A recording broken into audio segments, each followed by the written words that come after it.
Magandang araw po sa ating lahat. Narito ang update sa lagay ng panahon ngayong Biyernes, March 8, 2024 hanggang sa susunod na 24 oras.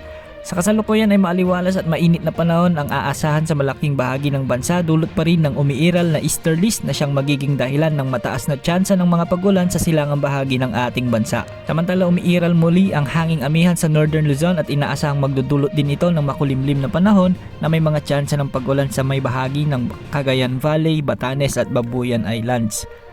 Ang mainit na easterlies galing sa karagatang Pasipiko ang siyang patuloy na makakaapekto sa buong bansa hanggang sa susunod na 2 hanggang 3 araw. Dahil sa easterlies magiging makulimlim at may mga ilang pag-ulan at thunderstorms na inaasahan sa Davao Region, Surigao del Sur, Cagayan, Isabela at Aurora. Para sa tayan ng panahon ngayon sa Luzon, asahan na magiging maaliwalas ang panahon at mababa ang tsansa ng mga pag-ulan sa malaking bahagi ng rehiyon. Sa Visayas kasama ang Palawan at Calayan Islands, magiging bagyang maulap hanggang sa maulap naman ang mga kalangitan na may mga tsansa lamang ng mga isolated thunderstorms.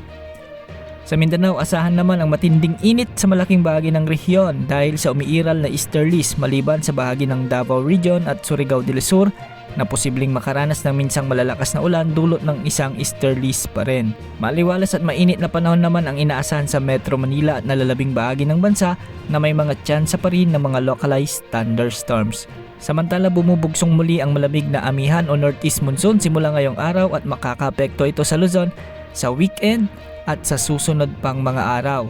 Ito ay inasang magdudulot ng bagyang pagbabang muli ng mga temperatura ng ilang mga pag-ulan at ilang mga pag-ulan sa ilang lugar lalo na sa Northern Luzon. Posible na ito na ang huling bugso ng amihan sa bansa na siyang indikasyon na nasa transition period na tayo mula sa cold dry season patungo sa hot dry season. Maging handa rin sa mainit na panahon dahil inaasahang magiging mataas muli ang mga temperatura sa bahagi ng Iloilo, Calapan, Cotabato, Rojas City, Jensan, Dagupan, Tarlac, Cabanatuan, Batangas at Metro Manila. Posibleng pumalo muli sa mahigit kumulang 40 degrees Celsius ang inaasahang heat index sa mga nasabing lugar ngayong araw. Samantala, mananatiling mababa ang tsansa na may bagyong makaapekto sa Pilipinas hanggang sa susunod na linggo. Wala namang nakataas na gale warning sa mga karagatang sakop ng bansa hanggang sa mga susunod na araw. Pinaalalahanan ang lahat na manatiling nakantabay sa updates tungkol sa lagay ng panahon. Ito po ang weather update ng bayan, maasahan anumang panahon.